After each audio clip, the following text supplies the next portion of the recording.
6h23 sur RMC et RMC Story, très bon réveil. Les pépites RMC.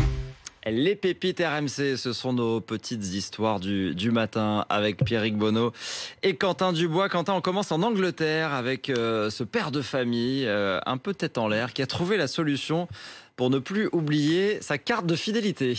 Oui, exactement. Il s'appelle Dean Mayhew. Il passe une grande partie de ses journées au supermarché. 7 enfants, ça fait beaucoup de bouche à nourrir. Le problème, c'est qu'il oublie tout le temps sa carte de fidélité. À force de manquer les réductions auxquelles il a le droit, il en a eu marre et a réfléchi à une solution. À votre avis, quelle idée il a pu avoir? Je sais pas, moi je l'ai dans mon téléphone personnellement, mais... C'est trop facile le téléphone, ça lui a pas plu. Après plusieurs mois de doute, il s'est décidé et il a opté pour un tatouage. Ah d'accord. Il est donc allé chez le tatoueur qui avoue n'avoir jamais eu ce genre de demande en 12 ans d'exercice. Donc il s'est fait tatouer sa carte de fidélité et le tatoueur, ça l'a pas perturbé. Un tatouage. Oui, oui, dans l'idée, oui. Alors le tatoueur a dû en voir passer des gens aux idées un peu douteuses. Avant de réaliser l'opération, il lui a quand même demandé s'il était bien sûr de son choix. Voyant la motivation du jeune homme, il a compris et une demi-heure plus tard, Dean avait le QR code de sa carte tatoué sur l'avant-bras. Voilà, passe à la caisse avec l'avant-bras. Ça a fonctionné du premier coup? Après le tatouage, Dean et son tatoueur sont allés tous les deux au supermarché pour faire un petit test et lors du passage en caisse, aucun problème, le QR code a bien bipé. Un soulagement pour les deux hommes, mais comme Dean l'avait précisé à son tatoueur avant de se lancer, si ça marche pas, c'est pas grave, c'est drôle. Ok. Parce que finalement, comme vous l'avez dit au début, il pouvait utiliser son téléphone, mais c'était trop facile et un téléphone, ça s'oublie. Contrairement à un tatouage. Comme ce premier essai fut concluant, il réfléchit à se faire tatouer d'autres cartes de fidélité. Tant qu'il y a de la place, pourquoi se priver, Savoir le corps recouvert de QR code, voilà, en même temps c'est un... Tous ses magasins préférés. C'est un style, il ne peut plus changer de supermarché, du coup il est obligé de retourner au même tous les jours.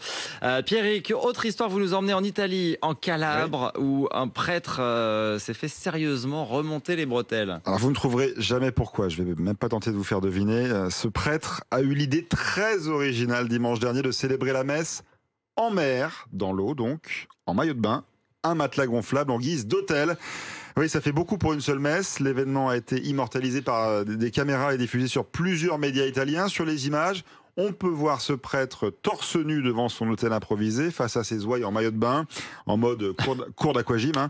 Il faut dire qu'il faisait très chaud dimanche dans le sud de l'Italie et que l'endroit manquait d'ombre. Voilà comment le prêtre Don Mathias est justifié devant sa hiérarchie. Trop chaud, pas assez d'ombre. Mais ça n'a pas fait rire du tout l'archevêché qui s'est fendu d'un communiqué de presse. Je cite le communiqué. La célébration eucharistique possède un langage particulier fait de gestes et de symboles qu'il est juste de respecter et de valoriser sans y renoncer avec trop de superficialité, c'est bien dit. Le parquet de Crotone, c'est la capitale de la Calabre, a même ouvert une enquête pour offense à une confession religieuse. On ne rigole pas avec les symboles en Italie. Cela dit, en général, dans les églises, il ne fait pas si chaud. En général, c'est les endroits qui restent frais. Il n'y avait pas d'église à disposition. Visiblement, c'était à l'issue d'un camp pour jeunes chrétiens. Bon. Donc ils ont choisi de le faire sur la plage, de le faire sur le sable. C'est sympa, ça ramène du monde. Exactement, ouais. Exactement. Mais les Italiens sont près des symboles. Voilà, on ne rigole pas avec les symboles religieux en Italie.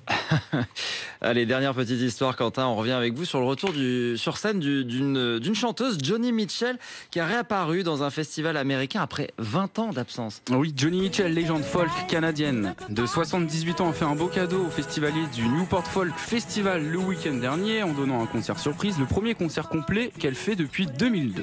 Depuis 2002. Pourquoi elle s'était arrêtée? Elle avait dû faire une pause pour sa santé. Alors là-bas, son retrait tenait d'un rejet du monde du showbiz.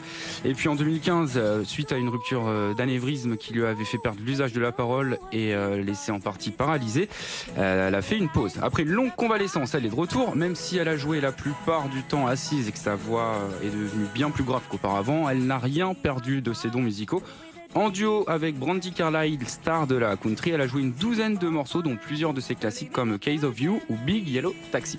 Joni Mitchell, elle a pas mal de classiques, Ouais, elle a beaucoup de classiques, c'est une artiste de référence aux États-Unis. En 19 albums studio, celle qui a inspiré Prince, Björk ou encore Janet Jackson grâce à sa voix envoûtante. Et ses chansons douces amères est considérée comme l'une des plus grandes chanteuses compositrices vivantes. Elle a reçu 8 Grammy Awards et a été intronisée sur le Rock and Roll Hall of Fame en en 97 à Los Angeles. 8 Grammy Awards, 78 ans. On va l'écouter un peu. Allez, on l'écoute un peu.